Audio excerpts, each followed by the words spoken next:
Hello viewers, এই পর্বে আমরা দেখব অন আপডেট সেট নাল এর প্রপার্টি। সো অন আপডেট রেস্ট্রিক্টের জন্য আমরা যে ডাটাবেসটা ইউজ করেছি সব নামে, আমরা এখানেও সেই একই ডাটাবেস ব্যবহার করব। শুধু ডাটাবেসে আমরা দুটো পরিবর্তন আনবো। একটা হচ্ছে আমাদের এখানে আমরা কনস্ট্যান্টের প্রপার্টিটা বলে দিব on update set null.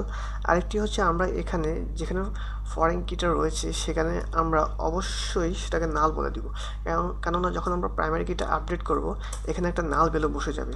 Practically দেখলে আপনারা এটা আর ভালো বুঝতে পারবেন। আমরা কোয়েরিটা কপি করলাম, এক্সিকিউট করলাম, কোয়েরিটা আপনারা ডিসক্রিপশন সেকশনে পেয়ে যাবেন। এখন আমরা যে টেবিলে ফরেন কি রয়েছে অর্ডার টেবিল, সেই টেবিলে যাব, তারপর স্ট্রাকচার, রিলেশন ভিউ। আমরা যদি দেখি ওই কনস্ট্যান্টের এগেনস্টে আমরা এখন অন আপডেট সেট নাল পেয়ে গেছি অলরেডি। তো এখন আমরা দেখব হচ্ছে অন আপডেট সেট নাল আসলে কি কাজ করে। বাম পাশে রয়েছে আমাদের কাস্টমার ইনফরমেশন টেবিল, যেখানে কাস্টমার আইডিটা আমাদের প্রাইমারি কি হিসেবে রয়েছে, এবং ডান পাশে রয়েছে আমাদের অর্ডার টেবিল, যেখানে কাস্টমার কিছু অর্ডার করেছে এবং কাস্টমার আইডিটা সেখানে ফরেন কি হিসেবে রয়েছে। এখন আমরা যদি কাস্টমার ইনফরমেশন টেবিল যদি প্রাইমারি কিটা একটু আমরা চেঞ্জ করতে চাই, তাহলে সাপোজ আমরা 1 নাম্বার যেটা ছিল সেটাকে আমরা 4 করে দিব।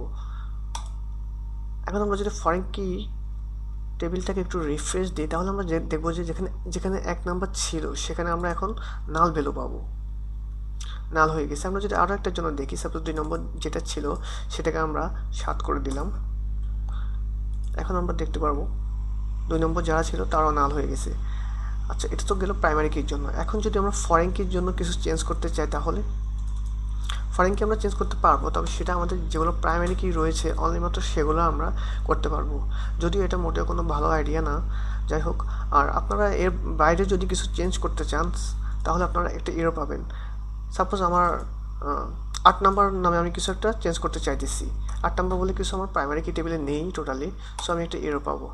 আপনারা ব্যবধানটা আশা করি বুঝতে পেরেছেন। ধন্যবাদ সবাইকে।